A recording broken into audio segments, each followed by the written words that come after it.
नमस्कार, जय हिंद दोस्तों। मैं अमरपाल सैनी एक बार फिर हाजिर हूँ आप सभी के बीच आज एक नए टॉपिक और एक नई वीडियो में। तो दोस्तों, आज के इस वीडियो में हम बात करने जा रहे हैं बीपीएससी 131 जो कि इग्नू का एक सब्जेक्ट है और जिसमें हम राजनीतिक सिद्धांतों और राजनीति के बारे में बात कर रहे हैं। इस चैप्टर से पहले, इस इकाई से पहले हम एक और इकाई बना चुके हैं जो इस बुक की, इस सब्जेक्ट की पहली इकाई है जिसका जो टाइटल है वो है राजनीति क्या है। आज की इस वीडियो में हम बात करने जा रहे हैं राजनीतिक सिद्धांत क्या हैं। देखिए, राजनीति क्या है जानने के बाद एक संक्षिप्त चर्चा में हमने अपनी उस पहली वीडियो में बात की है और आज की इस वीडियो में बात करने वाले हैं कि राजनीतिक सिद्धांत क्या हैं। तो समय बर्बाद न करते हुए हम अपना टॉपिक आज का शुरू करते हैं, जिसमें हम राजनीतिक सिद्धांतों के से परिचित होंगे और साथ ही साथ जो प्रमुख राजनीतिक सिद्धांत हैं उनकी अवधारणा और उनके दार्शनिकों और उनके सिद्धांतकारों का परिचय के साथ साथ हम इस निष्कर्ष पर पहुंचेंगे कि राजनीतिक सिद्धांतों का महत्व क्या है और राजनीतिक सिद्धांत जो हैं आज कितने प्रासंगिक हैं, आज कितने कह सकते हैं चलन में हैं और कितने अप्रासंगिक हैं। इस सब चर्चा को करते हुए हम आज की इस इकाई को समाप्त करेंगे। आप इस वीडियो को देखने बैठें, साथ ही साथ मेरा सुझाव है कि आप अपने साथ एक कॉपी और पेन ज़रूर लेके बैठें, जिससे कि आप जो हम थोड़ी बहुत ज़रूरी चीज़ें हैं चैप्टर की उन्हें नोट डाउन कर लें और वो चीज़ें हमारी आंसर राइटिंग के लिए बहुत महत्वपूर्ण होंगी, ज़रूरी होंगी। इसलिए आप मेरी सलाह को मानते हुए चलें। तो चलिए दोस्तों, आज की इस चर्चा को शुरू करते हैं। राजनीतिक सिद्धांत क्या है और हम हर एक जो है इकाई के हर एक खंड के हर टॉपिक वाइज, हर एक पॉइंट वाइज बात कर रहे हैं। चर्चा को कोशिश करेंगे थोड़ी सी संक्षिप्त रहे, थोड़ी शॉर्ट रहे, ताकि हम बहुत कम समय में बहुत ही अच्छी मटेरियलिस्टिक जो चीज़ें हैं उनको गेन कर सकें, उनको प्राप्त कर सकें इस वीडियो से। ये कोशिश, ये प्रयास मेरा रहेगा। तो दोस्तों, जैसे हम शुरुआत करते हैं अपने चैप्टर की और हम बात करते हैं। देखिए, सबसे पहले हम अपने इस अगर आप बुक को खोलेंगे तो आप 2.1 यानी 2 चैप्टर और 0.1 यानी कि इस जो है चैप्टर का पहला जो हिस्सा है जिसमें हम इस चैप्टर के परिचय की बात करते हैं। तो जब हम परिचय की बात कर रहे हैं तो यानी कि हम राजनीतिक सिद्धांत क्या होते हैं उसकी चर्चा पर आते हैं। तो देखिए, राजनीतिक सिद्धांतों की परिभाषा, राजनीतिक सिद्धांत का अर्थ इस रूप में लिया जाता है कि अगर हम राजनीतिक विज्ञान विषय को, हम पॉलिटिकल साइंस विषय को अगर एक साइंस मानते हैं, एक विज्ञान मानते हैं, तो जाहिर सी बात है कि कोई भी विज्ञान सिद्धांत विहीन नहीं हो सकता, सिद्धांतों के बिना नहीं हो सकता। हम साइंस की जब बात करते हैं तो साइंस में बहुत सारे प्रिंसिपल्स हैं, बहुत सारे सिद्धांत हैं। सिद्धांत हैं तभी विज्ञान है। पूरा विज्ञान सिद्धांतों पर टिका हुआ है। इसीलिए हम ये कह सकते हैं कि राजनीतिक विज्ञान को राजनीतिक सिद्धांत के रूप में भी एक पर्यायवाची शब्द के तौर पर इस्तेमाल किया जाता है। लेकिन इसके साथ साथ हमें एक बात और ध्यान रखनी है कि जितनी भी राजनीतिक विज्ञान में हम चीज़ें पढ़ते हैं, राजनीतिक विज्ञान की सभी तथ्य, सभी अवधारणाएं, सभी मूल्य, सभी सिद्धांत एक सिद्धांत के साथ जुड़े हुए हैं जिन्हें हम राजनीतिक सिद्धांत कहते हैं, जिन्हें हम पॉलिटिकल थ्योरीज कहते हैं, पॉलिटिकल कॉन्सेप्ट्स कह सकते हैं। तो जब हम परिचय की बात करते हैं, परिचय में आपको राजनीतिक सिद्धांत शब्द की परिभाषा देनी है और जहां हम राजनीतिक सिद्धांत को राजनीतिक विज्ञान की पर्यायवाची शब्द के तौर पर इस्तेमाल कर रहे हैं। साथ ही साथ हम जब परिचय से आगे बढ़ते हैं, परिचय एक बहुत छोटा सा है हमारे इस बुक में, हमारे इस जो है टेक्स्ट बुक में, तो साथ ही हम बात करते हैं 2.2 की जब बात करते हैं तो हमारा जो नेक्स्ट टॉपिक इस किताब में हमें मिलता है कि राजनीतिक सिद्धांत और अन्य पारस्परिक संबंध। राजनीतिक सिद्धांत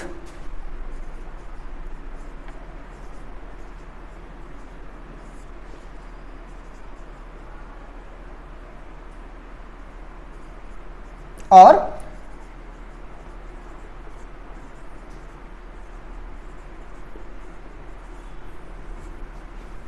अन्य पारस्परिक संबंध। तो देखिए, हमारे इस चैप्टर में, इस हिस्से में हम राजनीतिक सिद्धांतों के परिचय के बाद आगे बढ़ते हैं, राजनीतिक सिद्धांत और अन्य पारस्परिक संबंध। तो देखिए, जब हम दोस्तों राजनीतिक सिद्धांतों के परिचय के बारे में बात करते हैं या उससे संबंधित जो अन्य पारस्परिक जो पारस्परिक संबंध हैं उनकी चर्चा करते हैं, तो हमें 2-3 चीज़ों की बात जो है बड़े ही जो है सरलता से, मतलब बड़ी ही जो है साथ में लेकर चलनी है कि राजनीतिक सिद्धांत और जो अन्य पारस्परिक संबंध हैं, यानी कि राजनीतिक सिद्धांतों से जुड़ी हुई जो बाकी चीज़ें हैं, बाकी चीज़ें जो उनसे परस्पर संबंधित हैं, उन सब चीज़ों को साथ में लेते हुए हमें 2-3 चीज़ों पर चर्चा करनी है। पहली चीज़ कि राजनीतिक सिद्धांत केवल सिद्धांत ना होकर विचारधाराएं हैं। अगर हम जो है अपने 20वीं सदी के प्रारंभ की बात करते हैं तो बहुत सारी राजनीतिक विचारधाराएं विश्व राजनीति में उभरी, जिनमें नात्सीवाद है, मार्क्सवाद है या लेनिनवाद है। ऐसी बहुत सारी अवधारणाएं, ऐसी बहुत सारी जो है कह सकते हैं कि जो कह सकते हैं विचारधाराएं हैं वो विश्व राजनीति में उभर कर सामने आती हैं। ये वो विचारधाराएं हैं, ये वो जो है कह सकते हैं अवधारणाएं हैं जिन अवधारणाओं ने राजनीति को जागृत किया है, राजनीति को कह सकते हैं कि बहुत अधिक प्रोत्साहित किया है। तो जब हम राजनीतिक सिद्धांतों की बात कर रहे हैं तो इस सभी विचारधाराओं, इन सभी अवधारणाओं के कैसे कह सकते हैं आवेग में राजनीतिक सिद्धांतों को पुष्ट करना, राजनीतिक सिद्धांतों को प्रतिपुष्ट करना या मजबूत करना बहुत ही आवश्यक, बहुत ही जरूरी महसूस होता है। यहाँ हम राजनीतिक सिद्धांतों के साथ अन्य पारस्परिक संबंधों की बात कर रहे हैं। जब हम राजनीतिक सिद्धांतों और अन्य पारस्परिक संबंधों की बात करते हैं तो हमें वहाँ कुछ लोगों के नाम जरूर याद रखने हैं जब भी हम परीक्षा में लिखने जाएंगे। तो देखिए, राजनीतिक सिद्धांतों में जो बहुत सारे दार्शनिक, बहुत सारे राजनीतिक सिद्धांतकार रहे हैं, उनमें कुछ खास खास का नाम, जिनमें एक जॉन लॉक का नाम हम सुनते हैं। जॉन लॉक का नाम हम सुनते हैं और जॉन लॉक को हम आधुनिक विचारों के जनक भी कह सकते हैं। अगर हमसे कोई आधुनिक जो विचारधाराएं जिनकी अवधारणाओं की हम बात कर रहे थे, तो उन आधुनिक विचारों में के जो जनक माने जाते हैं वो जॉन लॉक माने जाते हैं।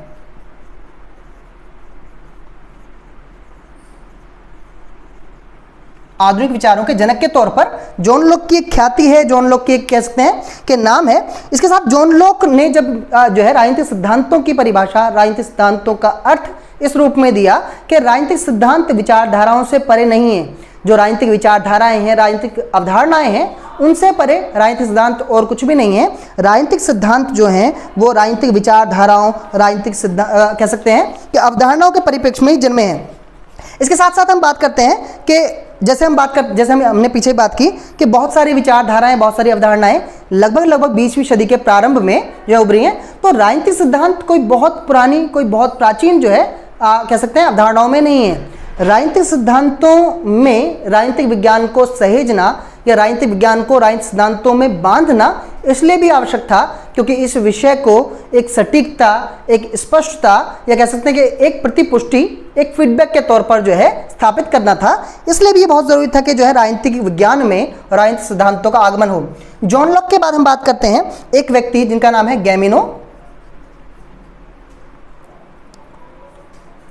गैमिने और सेबाइन।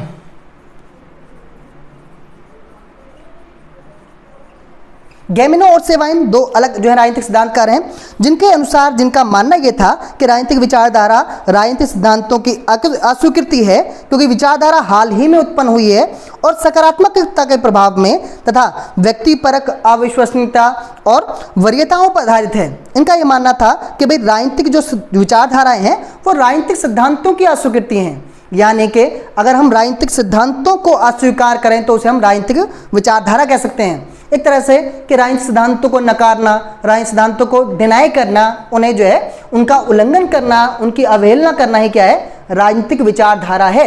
इस रूप में गैमिने और सेबाइन ने राजनीतिक सिद्धांतों की परिभाषा दी है। गैमिनो इससे थोड़ा सा एक कदम और आगे बढ़ के बात करते हैं। उन्होंने कहा कि भाई राजनीतिक सिद्धांतवादी से एक प्रचार में भेद का उल्लेख है। उनके अनुसार यह था कि हालांकि उन्हें स्वयं मुद्दों की अच्छी समझ है, पूर्णतः तत्काल उठने वाले प्रश्नों का ज्ञान है। ठीक है, उनका ऐसा यह था कि जो है उन्हें हालांकि राजनीतिक सिद्धांतों और राजनीतिक विचारधाराओं के बारे में अच्छी खासी नॉलेज, अच्छा खासा ज्ञान था, लेकिन साथ ही गैमिनो इस बात से भी पूरी तरह अवगत थे, इस बात से पूरी तरह वाकिफ थे कि जो राजनीति में नए उठने वाले प्रश्न हैं उन प्रश्नों को शांत करने की क्षमता राजनीतिक विचारधाराओं में नहीं है, राजनीतिक सिद्धांतों में है।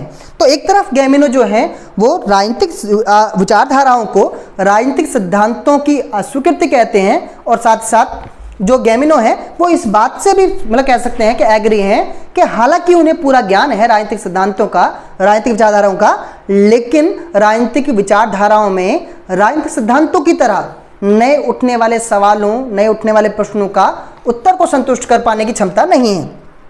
इसके साथ ही हम एक जर्मिनो और प्लेटो, ये दो और राजनीतिक सिद्धांतकार, प्लेटो एक बहुत विख्यात, जर्मिनो का नाम शायद आपने ना सुना हो राजनीतिक विज्ञान पढ़ने वालों। तो एक व्यक्ति है जर्मिनो और एक है प्लेटो। प्लेटो बहुत विख्यात, प्लेटो, सुकरात और अरस्तु जैसे जो राजनीतिक दार्शनिक हैं, राजनीतिक जो सिद्धांतकार हैं, उनका नाम एक जाना माना नाम है, ठीक है। तो उसमें बात करते हैं कि भाई देखिए, जर्मिनो और प्लेटो ने भी इस ओर आगे बढ़कर कुछ और बातें जोड़ी। उनका मत और ज्ञान के बीच जो अंतर करते हैं। उनका मानना यह था कि मत और ज्ञान दो अलग चीज़ें हैं। मत किसी भी व्यक्ति की अपनी खुद की समझ, अपनी खुद की अवधारणा हो सकती है, जबकि ज्ञान किसी अन्य स्रोत से, किसी अन्य तत्व से अर्जित सूचना, अर्जित जानकारी है।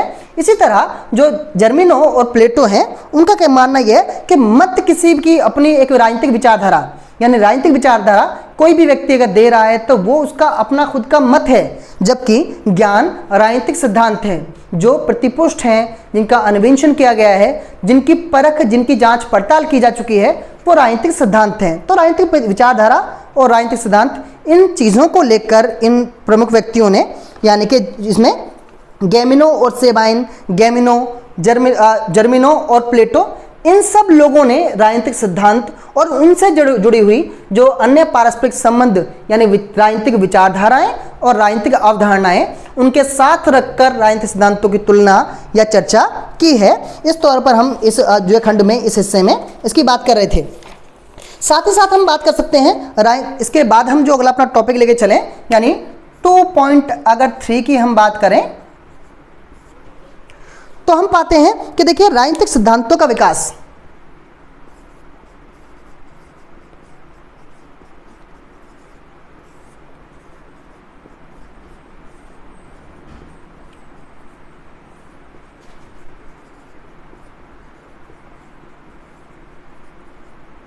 राजनीतिक सिद्धांतों का विकास, एक तरफ हमने पहले राजनीतिक सिद्धांत क्या है उनकी बात की, दूसरी तरफ हमने राजनीतिक सिद्धांत और उनसे संबंधित जो परस्पर संबंध हैं उनकी बात की, और हम बात कर रहे हैं राजनीतिक सिद्धांतों का विकास। तो देखो दोस्तों, राजनीतिक सिद्धांतों के विकास की अगर बात करें तो सिंपल सी बात है कि अगर हम कुछ जो है नई सी अवधारणाओं के साथ इसकी बात करें तो देखिए, राजनीतिक सिद्धांतों के विकास हमेशा समाज में होने वाले जो परिवर्तन हैं, यानी कि जैसे जैसे समाज में परिवर्तन हुए, समाज में बदलाव आए, वैसे वैसे राजनीतिक सिद्धांतों के जो है कह सकते हैं कि विकास की आवश्यकता समाज में महसूस हुई। सिद्धांत विहीन या राजनीतिक सिद्धांतों के बिना राजनीतिक परिप्रेक्ष्य, राजनीतिक प्रतिक्रियाएं, राजनीतिक परिघटनाएं, इन सब की कह सकते हैं कि कोई महत्व सा या कोई इनकी दिशा सी नहीं दिखाई देती थी। इसलिए राजनीतिक सिद्धांतों के विकास की जो है और बढ़ा गया। इसमें एक जो प्रमुख व्यक्ति हैं राजनीतिक सिद्धांतों के विकास की जब हम बात करें, एक व्यक्ति हेगेल हैं। एक व्यक्ति हैं हेगेल। तो हेगेल की जो कहते हैं प्रतीकात्मक जो लक्षण, जिस रूप में हेगेल जो है राजनीतिक सिद्धांतों के विकास के तरफ बढ़ने की जो बात करते हैं, उनका एक वक्तव्य बड़ा प्रसिद्ध है कि मिनर्वा का उल्लू तब उड़ान भरता है जब अंधेरे की परछाई और बढ़ जाती है। यानी सिंपल सी बात है कि जो मतलब कह सकते हैं कि जो मिनर्वा का उल्लू, मिनर्वा एक स्थान का नाम है, उसका संदर्भ लेते हुए, उसका उल्लेख करते हुए जो हेगेल हैं वो कहते हैं कि मिनर्वा का उल्लू तब उड़ान भरता है जब अंधेरे की परछाई और अधिक गहरा जाती है और अधिक बढ़ जाती है। इसका मतलब ये कि जब हम राजनीतिक जो है सिद्धांतों के विकास की बात कर रहे हैं तो राजनीतिक सिद्धांतों के विकास की या राजनीतिक सिद्धांतों की उत्पत्ति की आवश्यकता, जरूरत तब ज़्यादा महसूस हुई कि जब राजनीतिक परिदृश्य, राजनीतिक गतिविधियां, राजनीतिक प्रक्रियाएं बहुत ज़्यादा अस्थिर और दिशाविहीन हुई। तब महसूस हुआ कि राजनीतिक सिद्धांतों की आवश्यकता है, कुछ ऐसे सिद्धांतों की आवश्यकता है जो राजनीति को दिशा देंगे, राजनीति को एक कह सकते हैं कि पैटर्न में, एक व्यवस्थित ढंग में ढालेंगे। इस जरूरत के चलते ही राजनीतिक सिद्धांतों का विकास हुआ। इस रूप में हम देख रहे हैं। अब राजनीतिक सिद्धांत जो है अगर हम बात करें तो राजनीतिक सिद्धांत कुछ इस तरह से कि जैसे भाई हम बात करते हैं कला, किसी भी तरह की हम कला की बात कर सकते हैं, हम आर्ट की बात कर सकते हैं। कोई भी आर्ट, कोई भी कला जब तक सिद्धांतों में ना बंधी हो तब तक वो महत्वहीन होती है। संगीत की अगर हम बात कर लें कि संगीत की भी अपने कुछ सिद्धांत हैं, या हम चित्रकला की बात करें उसके अपने कुछ अलग सिद्धांत हैं, हम वास्तुकला की बात करें, हम मूर्तिकला की बात करें, तो कला जिस तरह से मतलब एक कह सकते हैं कि कला कल्पनाओं पर आधारित होती है, कला इमेजिनरी होती है। अगर कला जैसी चीज़ कि जो इमेजिनरी है, जो कल्पनाओं से भरी पड़ी है, उसमें अगर सिद्धांतों की आवश्यकता है तो राजनीति जो बहुत ही महत्वपूर्ण सिद्धांत या तत्व के तौर पर देखी जाती है वो सिद्धांत विहीन कैसे हो सकती है। इस रूप में हेगेल ने राजनीतिक सिद्धांतों के विकास की आवश्यकता पर जोर दिया और राजनीतिक सिद्धांत हैं उनके विकास को जो है आगे बढ़ाया हेगल जैसे बहुत सारे दार्शनिकों और बहुत सारे राजनीतिक सिद्धांतकारों ने। इसके बाद हम बात कर लेते हैं राजनीतिक सिद्धांतों के विकास की। तो राजनीतिक सिद्धांतों की परिभाषा की ओर बढ़ना जरूरी रहता है।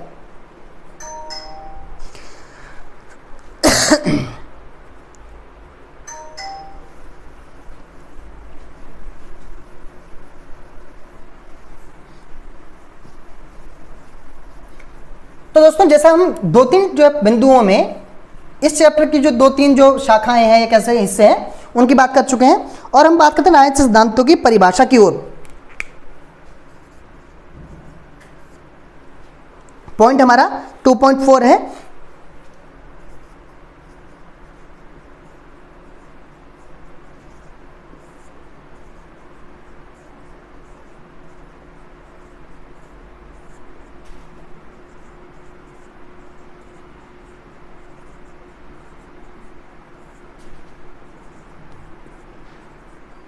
तो राजनीतिक सिद्धांतों की परिभाषा की ओर या फिर राजनीतिक सिद्धांतों की परिभाषा की तरफ अगर हम बढ़ते हैं तो देखिए, जब हम राजनीतिक सिद्धांतों की परिभाषा या जो है इसकी जो है अवधारणाओं की तरफ बढ़े तो हम बात करते हैं कुछ लोगों के नाम के साथ और इन जो है लोगों की जो है कह सकते हैं कि परिभाषा के आधार पर हम राजनीतिक सिद्धांत की कुछ अन्य परिभाषाओं को साथ में लेकर चलते हुए हम इसकी चर्चा कर पाएंगे।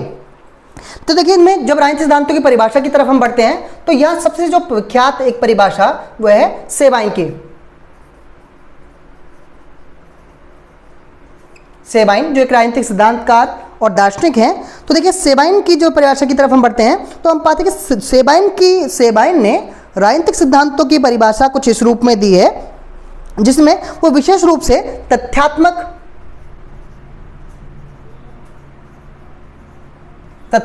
यानी तथ्यों पर आधारित राजनीतिक सिद्धांतों की साथ ही कारण और मूल्यवान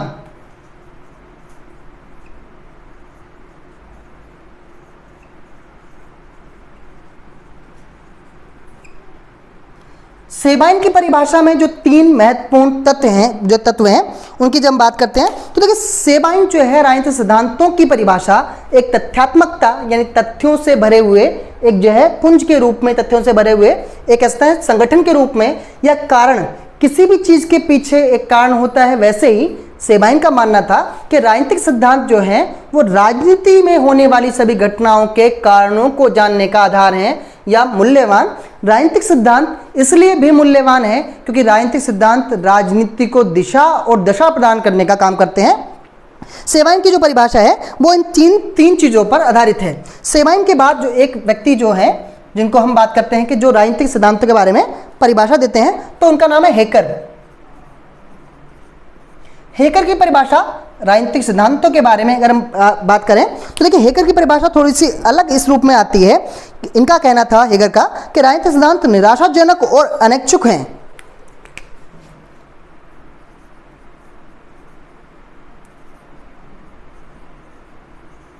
निराशाजनक और अनैच्छिक हैं, ठीक है। तो देखिए, हेगर अपनी परिभाषा में, राजनीतिक सिद्धांतों की परिभाषा में बात करते हैं कि राजनीतिक सिद्धांत एक निराशाजनक और अनैच्छिक गतिविधि है, यानी एक ऐसी गतिविधि है जो बहुत ही निराशाजनक है, बहुत ही बोरिंग है और साथ ही साथ ये एक ऐसी गतिविधि है राजनीतिक सिद्धांत जिसे कोई भी व्यक्ति बिना इच्छा के अनिच्छा के करेगा। ऐसी गतिविधि के रूप में हेगर राजनीतिक सिद्धांतों की परिभाषा देते हैं।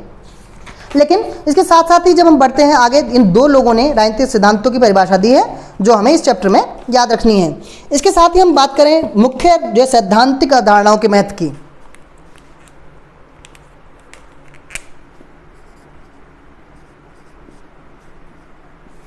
तो देखिए,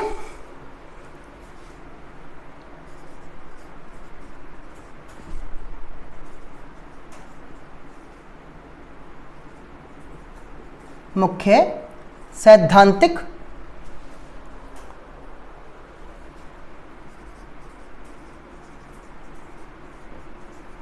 अवधारणाओं का महत्व।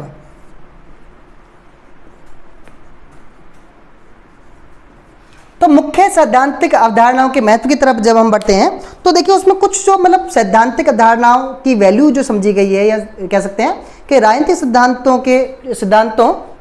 की जो प्रमुख अवधारणाएं हैं, जो प्रमुख उसके कॉन्सेप्ट हैं, उनकी वैल्यू क्या है, उसकी तरफ हम बढ़ते हैं। तो देखिए इसमें 2-3 चीज़ें जो है स्पष्ट तौर पर आती हैं कि राजनीतिक सिद्धांत जो हैं वो वास्तविकता या विचार या तथ्य या अवधारणाओं का एक संगठन है, जिसमें भाई बहुत सारी वास्तविकताएं भी हैं, बहुत सारे विचार भी हैं, बहुत सारे तथ्य भी हैं और बहुत सारी अवधारणाएं भी हैं। इस रूप में जब हम राजनीतिक सिद्धांतों की अवधारणाओं के महत्व पर आते हैं तो उसमें हम 2-3 चीज़ें साथ ही साथ लिए चलते हैं।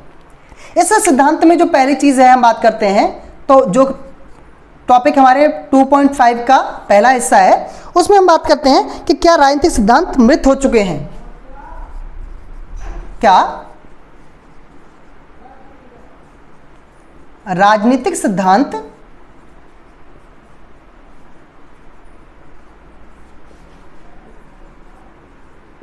मृत हो चुके हैं?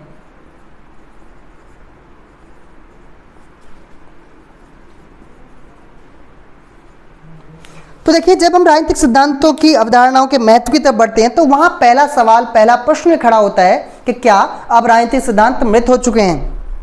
तो देखिए हम जब बात करते हैं कि 20वीं शताब्दी के प्रारंभ के दौर की बात करते हैं तो वहाँ राजनीतिक सिद्धांतों के जो है अब मृत्यु लेपन की जो बातें बहुत सारी लिखी गई हैं कि 20वीं सदी के प्रारंभ में बहुत सारी गतिविधियाँ, बहुत सारी घटनाएं विश्व राजनीति में ऐसी घटी हैं कि जहाँ पर राजनीतिक सिद्धांतों को रौंदा गया, राजनीतिक सिद्धांतों की हत्या भर तक की गई।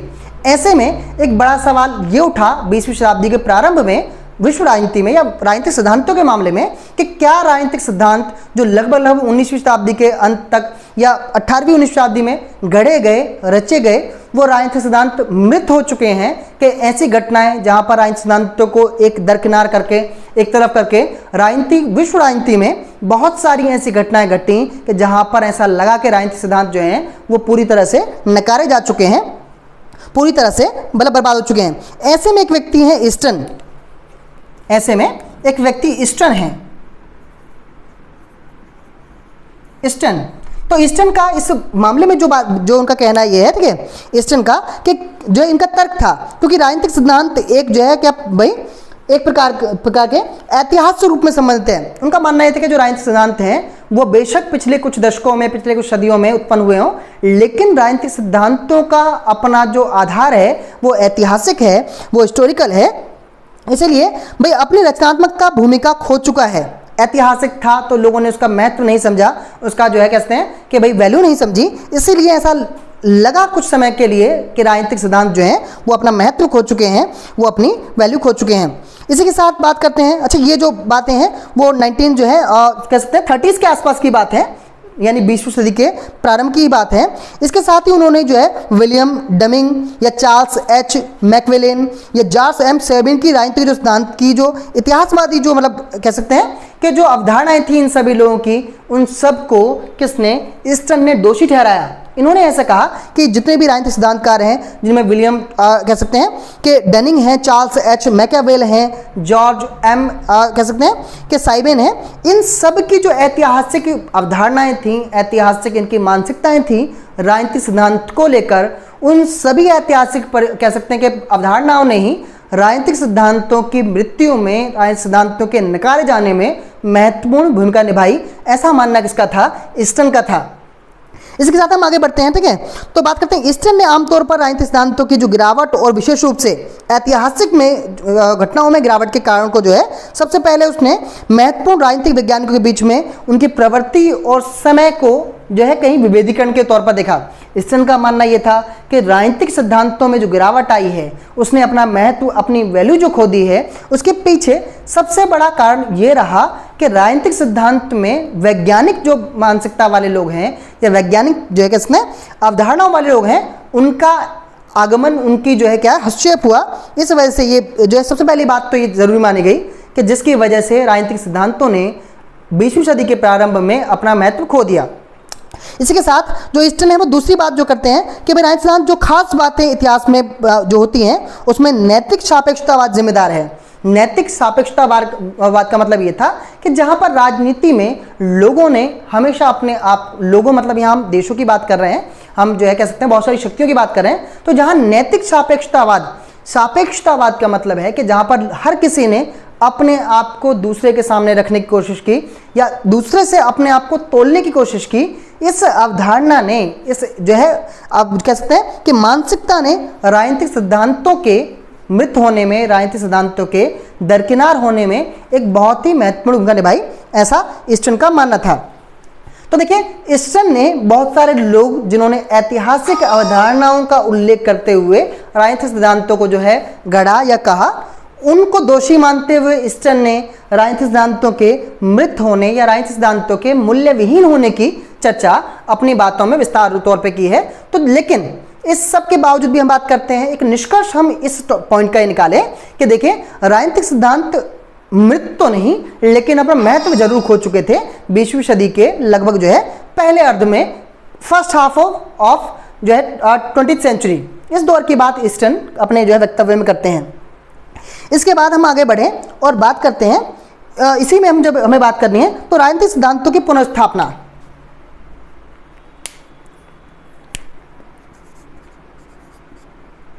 टू 2.5.2 यानी अभी यहाँ 2.5 की बात कर रहे हैं, उसी में पहला हिस्सा, दूसरे हिस्से की जब बात करें तो राजनीतिक सिद्धांतों की पुनर्स्थापना।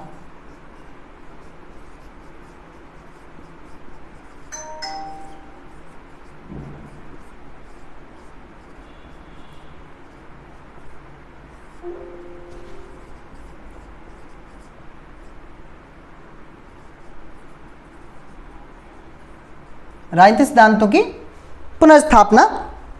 तो देखिए, लगभग जैसे हमने पहले बात की कि 1930 के दशक में राजनीतिक सिद्धांतों ने साम्यवाद, फासीवाद या नाजीवाद जैसे सामाजिक सिद्धांत जो थे वो उभरकर जो है लोकतांत्रिक राजनीति में जो है प्रवेश करते हैं। इसी दौरान हम बात करते हैं, एक व्यक्ति हैं जिनका नाम है लासवेल।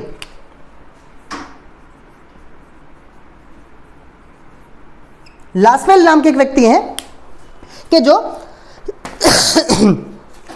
राजनीतिक सिद्धांतों के जो है क्या पुनर्स्थापना के बारे में अपना वक्तव्य देते हैं।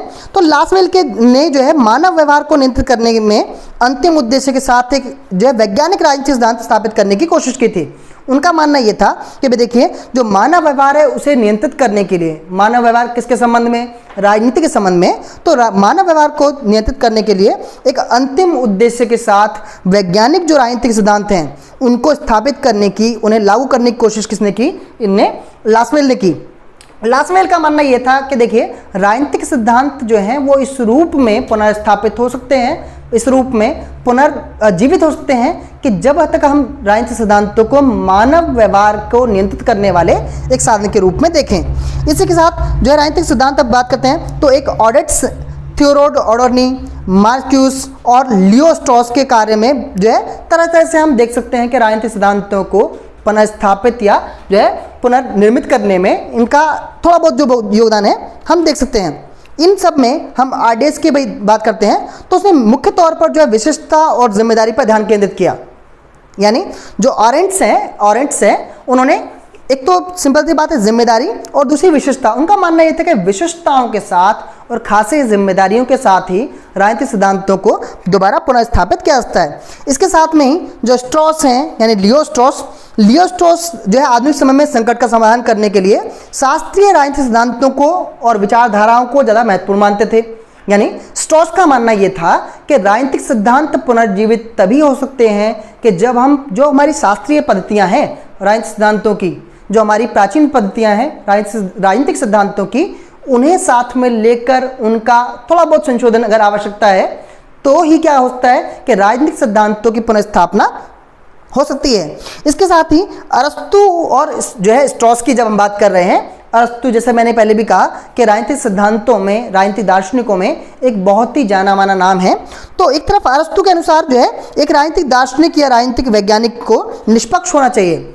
अरस्तु हमेशा इस बात मतलब तौर पे बात करते हैं कि जो भी राजनीतिक दार्शनिक है या राजनीतिक सिद्धांतकार है उसे हमेशा न्यूट्रल, हमेशा निष्पक्ष होना चाहिए और उसकी अवधारणाएं परिस्थितियों अनुसार या दशाओं अनुसार निर्मित होनी चाहिए, ना कि किसी भी तरह के पूर्वाग्रह से ग्रस्त होनी चाहिए। पूर्वाग्रह यानी प्री अजम्पशन से ग्रस्त नहीं होनी चाहिए। इस बात का उल्लेख, इस बात का पर बहुत ज़्यादा जोर किसने दिया, अरस्तु ने दिया। स्ट्रॉस जो है, जो हम बात करते हैं स्ट्रॉस, ईस्टर्न जिसकी हम पहले बात कर चुके हैं, ईस्टर्न का विरोध करते हुए स्ट्रॉस इस बात पर जोर देते हैं जहां एक तरफ ईस्टर्न राजनीतिक सिद्धांतों के मृत होने के लिए जिम्मेदार मानता है किसको, कि भाई कि जो ऐतिहासिकवादी जो जितने भी सिद्धांतकार हैं, राजनीतिज्ञ हैं, उनकी वजह से राजनीतिक सिद्धांतों का क्या हुआ कि भाई लोप हुआ, राजनीतिक सिद्धांतों का पतन हुआ, ऐसा ईस्टर्न मानता है। ईस्टर्न का कड़ा विरोध करते हैं स्ट्रॉस, और स्ट्रॉस इस बात पर डटे रहते हैं कि भाई राजनीतिक सिद्धांत जो हैं वो ऐतिहासिक दृष्टि है, ऐतिहासिक जो दृष्टिकोण है उसके बलबूते पर ही राजनीतिक सिद्धांतों को पुनर्जीवित या पुनर्निर्मित किया जा सकता है। इसके साथ बहुत सारे लोग और जिनके साथ जुड़ते हैं, जिनमें यूटोपिया है, एक वैगलिन है, ऐसे ऐसे नाम और आते हैं कि जो राजनीतिक सिद्धांतों की पुनर्स्थापना के लिए ऐतिहासिक दृष्टिकोण को ही सही और सटीक तरीका मानते हैं। तो यहाँ देखिए लेवलेस की हमने बात कर ली है, और दूसरा जैसे मैंने कहा स्ट्रॉस। ये दो प्रमुख नाम यहाँ देखने को मिलते हैं, और जहाँ इसी में हमने अरस्तु की भी बात की है। ये तीन नाम हमारे इस टॉपिक में हमें बात करनी है राजनीतिक सिद्धांतों की पुनर्स्थापना में, जहाँ लवलेस हैं, स्ट्रॉस हैं और अरस्तु हैं। इसके बाद हम आगे बढ़ें।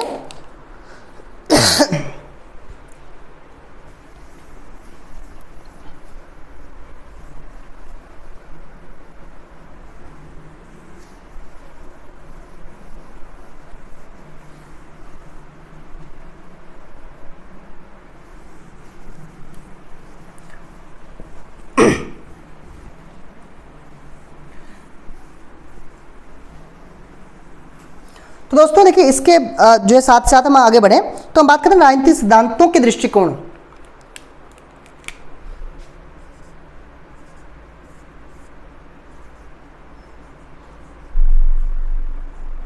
राजनीतिक सिद्धांतों के दृष्टिकोण।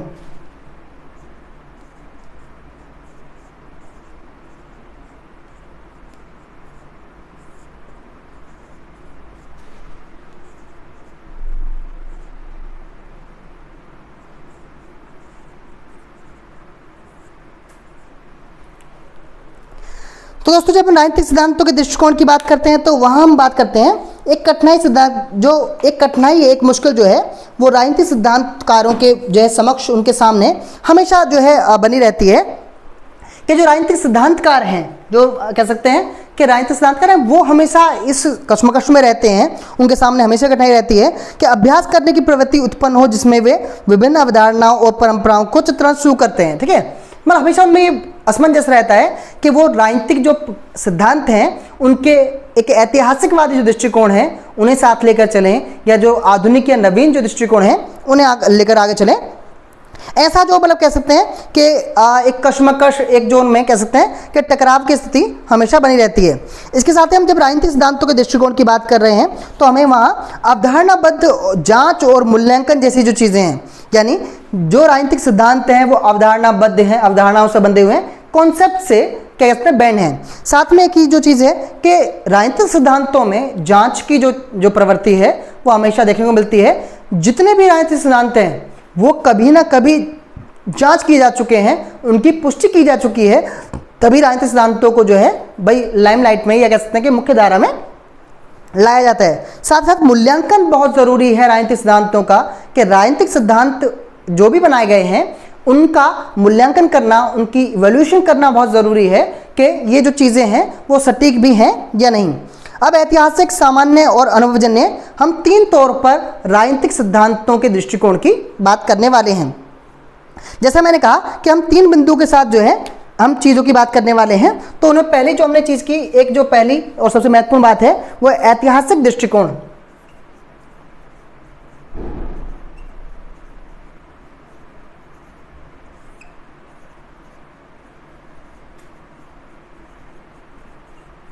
ऐतिहासिक दृष्टिकोण जिसकी हम पहले भी चर्चा कर चुके हैं। दूसरा हमारा जो है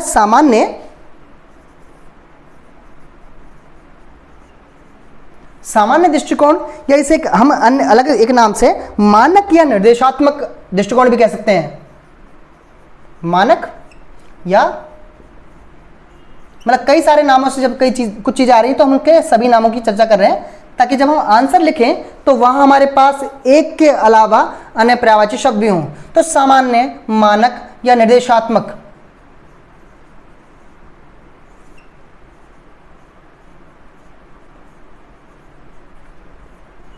दृष्टिकोण, और जो तीसरा दृष्टिकोण जिसकी हम बात कर रहे हैं वो है अनुभवजन्य दृष्टिकोण।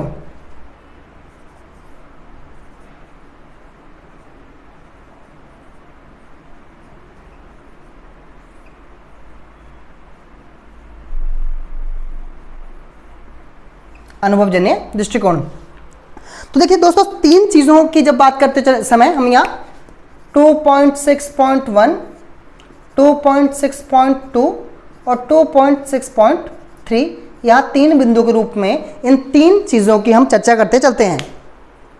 तो दोस्तों यहाँ जब हम बात करते जो कर रहे हैं कि देखिए पहले ऐतिहासिक दृष्टिकोण, तो जैसे सेबाइन की हमने पीछे चर्चा की, सेबाइन की या ईस्टर्न की हमने बात की। सेबाइन या ईस्टर्न ने भी ऐतिहासिक दृष्टिकोण पर जो है बहुत सारी चर्चाएं, बहुत सारी जो है व्याख्याएं दी हैं, जहां एक तरफ जो है सेबाइन मानता है कि भाई जो ऐतिहासिक जो हमारे राजनीतिक सिद्धांत हैं उनके पतन का या उनके कह सकते हैं कि उनकी दुर्गति का सबसे बड़ा कारण रहा ऐतिहासिक दृष्टिकोण। यानी ऐतिहासिक दृष्टिकोण जहां हम बात कर रहे हैं, जहां पर राजनीतिक सिद्धांत ऐतिहासिक परिदृश्य में, ऐतिहासिक घटनाओं, ऐतिहासिक मानकों के आधार पर निर्मित हुए हों, वहां पर हम कह सकते हैं कि ऐतिहासिक दृष्टिकोण राजनीतिक सिद्धांतों का ये उस इर्द गिर्द घूमता है, उसके इर्द गिर्द अवधारणाओं का निर्माण करता है। यह है राजनीतिक सिद्धांतों का ऐतिहासिक दृष्टिकोण, जिसकी सेबाइन ने बहुत ज़्यादा आलोचना की और बाद में ईस्टर्न ने यह माना कि राजनीतिक सिद्धांतों के पुनरुत्थान में, राजनीतिक सिद्धांतों की पुनर्जागरण में जो ऐतिहासिक दृष्टिकोण है उसका बहुत अधिक महत्व, उसकी बहुत अधिक जो है भाई आवश्यकता है। वह हमने ऐतिहासिक दृष्टिकोण की बात की है। ऐतिहासिक दृष्टिकोण में जब हम बात करते हैं तो जो बहुत सारी जो परिभाषाएं उसके साथ में जुड़ती हैं या मान्यताएं जुड़ती हैं कि भाई राजनीतिक सिद्धांत जो हैं वो कल्पनाशील हैं या राजनीतिक सिद्धांत जो हैं वो अप्रचलित हो गए हैं, वो अप्रासंगिक हो गए हैं। ऐसी जो अवधारणाएं और साथ में लेकर चलते हैं ऐतिहासिक दृष्टिकोण के साथ। कुछ सिद्धांतकारों, कुछ राजनीतिक दार्शनिकों ने इस तरह के वक्तव्य जो है राजनीतिक ऐतिहासिक दृष्टिकोण के बारे में भी दिए हैं। उसके बाद हम जब बात करते हैं सामान्य या मानक या निर्देशात्मक दृष्टिकोण की, तो इसे हम इस रूप में लेते हैं सामान्य, मानक या जैसे कहते हैं निर्देशात्मक दृष्टिकोण, कि जहां पर राजनीति को मानकों के रूप में, राजनीति को सामान्य गतिविधि के रूप में या राजनीति को निर्देश देने वाली यानी निर्देशात्मक गतिविधि के रूप में वर्णित किया जाए, तो इसे हम राजनीतिक सिद्धांतों का सामान्य, मानक या निर्देशात्मक दृष्टिकोण के तौर पर इसकी व्याख्या, इसकी परिभाषा करते हैं।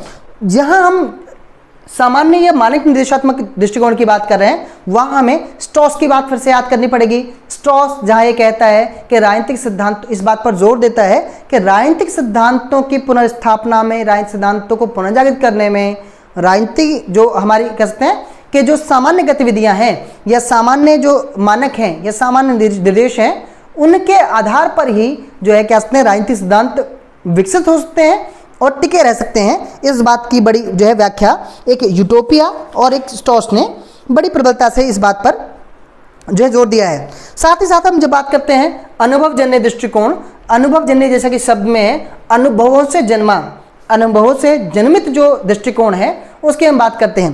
तो देखिए राजनीतिक सिद्धांतों में जब हम अनुभवजन्यता की बात करते हैं, मतलब अनुभवों से जन्य दृष्टिकोण की बात करते हैं, तो जहां पर राजनीति में जो भी अनुभव किया, जिस तरह की परिस्थितियों, जिस तरह की गतिविधियों का अनुभव राजनीतिक सिद्धांतकारों या समकालीन राजनीतिक जो परिदृश्य है उन्होंने अनुभव किया, उसके आधार पर जो दृष्टिकोण जन्मे उन्हें अनुभवजन्य दृष्टिकोण के रूप में परिभाषित किया जाता है। तो यहाँ तीन चीजें जो राजनीतिक सिद्धांत के दृष्टिकोण के रूप में हम देख रहे हैं, तीन तरह की अवधारणाएं, जिसमें ऐतिहासिक दृष्टिकोण है, सामान्य, मानक या निर्देशात्मक दृष्टिकोण है और अनुभवजन्य दृष्टिकोण है। इन सब तीन चीज़ों की बात करें, अनुभवजन्य दृष्टिकोण की जब हम बात कर रहे हैं तो वहाँ में एक चीज़ जो बात करनी है कि 1950s के आसपास एक क्रांति या कह सकते हैं एक आधुनिकपन, एक व्यवहारिक जो आधुनिकपन है वो लाया गया, और जिस क्रांति को 1950s में विश्व राजनीति में व्यवहारिक क्रांति के तौर पर जो है बड़ा विख्यात या बड़ा कह सकते हैं कि भाई प्रसारित किया गया, उसमें हम देखते हैं कि कुछ चीज़ें शामिल हैं जिसे हम व्यवहारिक क्रांति कह रहे हैं राजनीतिक सिद्धांतों के मामले में। उसमें जो कुछ चीज़ें शामिल थी, जिसमें मतलब जो चीज़ें उसमें शामिल थी, पहला विश्लेषण में मात्रात्मक तकनीकों को प्रोत्साहित करना, यानी जब भी विश्लेषण हो राजनीति का, उसमें मात्रात्मक जितनी तकनीकें हैं, क्वांटिटेटिव जितने भी क्या मेथड्स हैं, उनको इस्तेमाल करने पर जोर देने की बात की गई थी। मानक ढांचे के उन्मूलन और अनुभवजन्य अनुसंधान के प्रचार को सांख्यिकीय परीक्षणों के लिए असंवेदनशील हो सकते हैं, ऐसा कहा गया। यानी अगर कह सकते हैं कि मानक ढांचे के उन्मूलन के लिए, मानक ढांचे को डिक्रीज करने के लिए अनुभवजन्य अनुसंधान के प्रचार को सांख्यिकीय परीक्षणों के लिए, यानी जो स्टैटिक्स जो जितने भी हैं के लिए असंवेदनशील सिद्ध किया गया कि ये सभी जो है इनसेंसिटिव चीज़ें हैं। अगर हम अध्ययन करने के लिए सांख्यिकी का या फिर मानकों का उन्मूलन करते हैं तो इस साथ में ये बात की गई, विचारों के इतिहास को स्वीकृति और अस्वीकृति के तौर पर देखा गया। यानी इतिहास के जितने भी राजनीतिक सिद्धांतों के विचार हैं उनमें स्वीकृति और अस्वीकृति, एक्सेप्शन और रिफ्यूजल दोनों चीज़ों को शामिल किया गया। ये चीज़ इसमें शामिल थी 1950s में, जिसे हम व्यवहारिक क्रांति कह रहे हैं। साथ ही सूक्ष्म अध्ययन पर जो एक ध्यान केंद्रित करना, क्योंकि यह अनुभवजन्य उपचार के लिए अधिक सक्षम था, इस बात पर जोर दिया गया। विशेषज्ञता और गौरव गमन, विशेषज्ञता पर, विशिष्टता पर और गौरव गमन पर, यानी गौरव करने वाले तथ्यों को उजागर करने वाली चीज़ों पर इस समय बहुत जोर दिया गया। व्यक्ति के व्यवहार से डेटा प्राप्त करना और मूल्य मुक्ति शोध के लिए आग्रह करना, ये सभी बातें अनुभवजन्य दृष्टिकोण में शामिल थीं और इसे एक व्यवहारिक क्रांति के तौर पर 1950s में बहुत ज़्यादा कह सकते हैं कि भाई उल्लेखित या प्रस्तावित किया गया। ऐतिहासिक दृष्टिकोण, यहाँ एक जो चीज़ हम बात कर रहे हैं, देखिए ऐतिहासिक दृष्टिकोण के सबसे प्रमुख जो प्रतिपादक हैं, यानी ऐतिहासिक दृष्टिकोण जिसने दिया, उसे हम सेबाइन के रूप में भी देखते हैं। यानी सेबाइन को ऐतिहासिक दृष्टिकोण का जनक भी या प्रतिपादक भी माना जाता है। यहाँ एक और चीज़ अगर एग्जाम में बहुत स्मॉल सवाल पूछते हैं तो सेबाइन ऐतिहासिक दृष्टिकोण का प्रतिपादक जिसने ये ऐतिहासिक दृष्टिकोण दिया वो सेबाइन है। तो चलिए आगे बात करें हम। इसमें बात करते समय हमने ऐतिहासिक दृष्टिकोण की बात कर ली, सामान्य मानक और निर्देशात्मक दृष्टांत की बात कर ली, लियो स्ट्रॉस, जॉन रॉल्स जो है की बात कर रहे हैं हम जब निर्देशात्मक तथ्य की बात कर रहे होते हैं, यानी मानक और निर्देशात्मक। यहाँ एक नाम और आता है, जॉन रॉल्स बहुत ही फेमस राजनीतिक सिद्धांतकार हैं।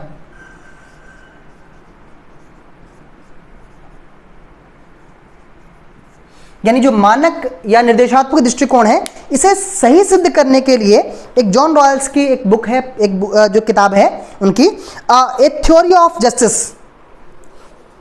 ए theory of justice John Royals की, जो कि इस बात को का समर्थन करती है कि भाई राजनीतिक दृष्टिकोण सिद्धांतों में सामान्य मानक और निर्देशात्मक दृष्टिकोण बहुत ही अधिक लाभकारी या बहुत ही उपयोगी हैं। इस बात को सिद्ध करते हुए जॉन रॉल्स की एक बुक है ए theory of justice,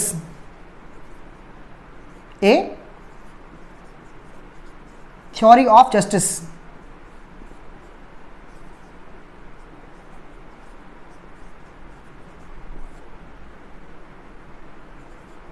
theory of justice. तो चलिए चैप्टर के अंत में हम पहुंचे और बात करते हैं एक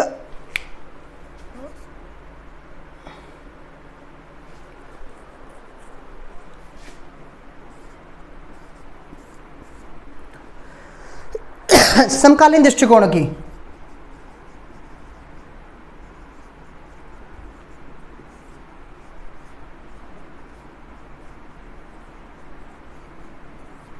समकालीन दृष्टिकोण यानी जब हम इन तीन दृष्टिकोणों की बात कर रहे हैं, इन्हीं के साथ साथ इनके इर्द गिर्द कुछ और दृष्टिकोण जो राजनीतिक सिद्धांतों के संदर्भ में, राजनीतिक सिद्धांतों के साथ में उभरते हैं, हम उनकी भी साथ ही साथ चर्चा करते चलते हैं। तो देखिए इन सिद्धांतों में जो चार चीज़ें बहुत महत्वपूर्ण हैं, यानी इनके अलावा इनके समकालीन और जो राजनीतिक सिद्धांतों के बारे में दृष्टिकोण उभरते हैं, उसमें एक सार्वभौमिकता के लिए विपक्ष,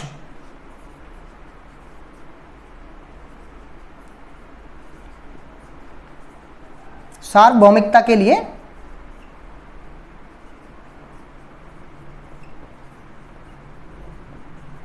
विपक्ष।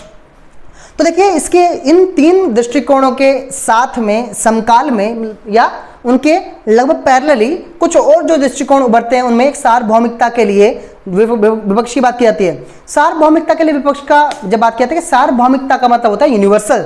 यूनिवर्सल यानी सार्वभौमिकता यानी जब कोई चीज सभी लोगों के लिए एक समान रूप से लागू हो, एक समान रूप से सभी पर लागू हो, ऐसी किसी भी चीज को सार्वभौमिकता कहते हैं। सार्वभौमिकता के लिए विपक्ष ये एक अलग दृष्टिकोण है जो राजनीतिक सिद्धांतों की प्रतिपुष्टि करता है। तो देखिए जाहिर सी बात है कि विपक्ष यानी कि अपोजिशन का होना बहुत जरूरी है।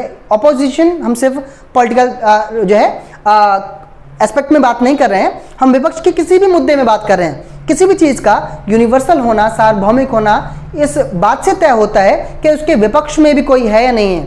यदि किसी भी तथ्य, अवधारणा, विचार के विपक्ष में कोई भी नहीं है, इसका अर्थ ये है कि उस सिद्धांत या उस विचार की कोई मूल्यांकन, कोई मानक जो है परख हुई ही नहीं है, जांच नहीं हुई है। इसीलिए एक समकालीन दृष्टिकोण के तौर पर सार्वभौमिकता के लिए विपक्ष, इस दृष्टिकोण को भी जो है एक प्रभावी दृष्टिकोण के तौर पर देखा जाता है। साथ ही हम बात करते हैं विवरणों की जो है आलोचना।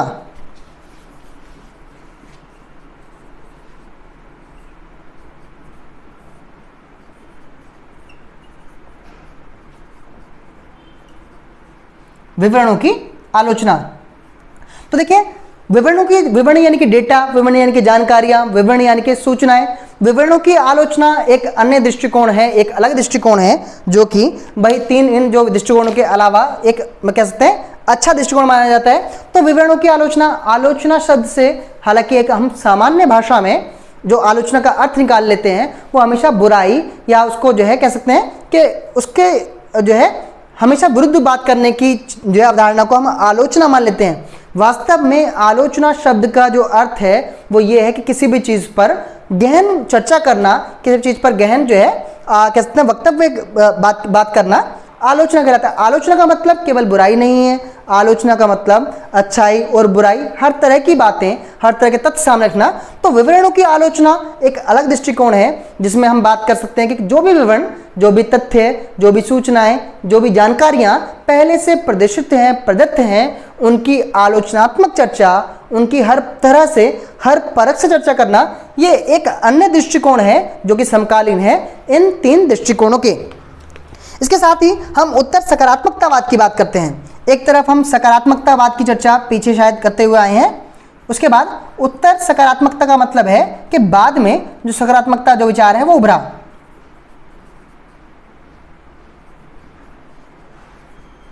उत्तर सकारात्मकता, पोस्ट पॉजिटिविटी। तो हम उत्तर सकारात्मकता की बात करते हैं, ये अलग दृष्टिकोण है। यानी बात सकारात्मकतावाद का मतलब है कि जहां पर राजनीतिक सिद्धांतों को सकारात्मक रूप में लिया गया हो और राजनीतिक सिद्धांतों की बदौलत ही राजनीतिक विज्ञान, राजनीतिक सिद्धांत जो है कहते हैं अवधारणाओं की अस्तित्व की बात कही गई हो, उसे हम सकारात्मकतावाद की बात करते हैं। उत्तर सकारात्मकतावाद जहां पर एक तरफ तो राजनीतिक सिद्धांतों के महत्व को स्वीकार किया गया, साथ ही साथ राजनीतिक सिद्धांतों को स्वीकार कर लेना एक अलग बात है, लेकिन राजनीतिक सिद्धांतों के दोषों, उनकी कमियों, उनके कह सकते हैं कि खामियों को भी स्वीकार कर लेने को उत्तर सकारात्मकतावाद कहता है। सकारात्मकतावाद जहां पर सिर्फ ये था कि भाई राजनीतिक सिद्धांत ही सही हैं और राजनीतिक सिद्धांत पूरी तरह सही हैं। उत्तर सकारात्मकतावाद में इस विचार में ये बात शामिल हुई कि देखिए सही है, अच्छी बात है, लेकिन दोष रहित हैं, बिल्कुल कमियों से दूर हैं, कमियों से वंचित हैं, ऐसा नहीं है। इसे उत्तर सकारात्मकतावाद का दृष्टिकोण कहा जाता है जो कि इन तीन दृष्टिकोण के समकालीन है और उनसे अलग है। अनुभवजन्य और तुलनात्मकता, जिसकी हमने पहले बात की कि देखिए अनुभवजन्यता की बात तो हमने पहले कर ली,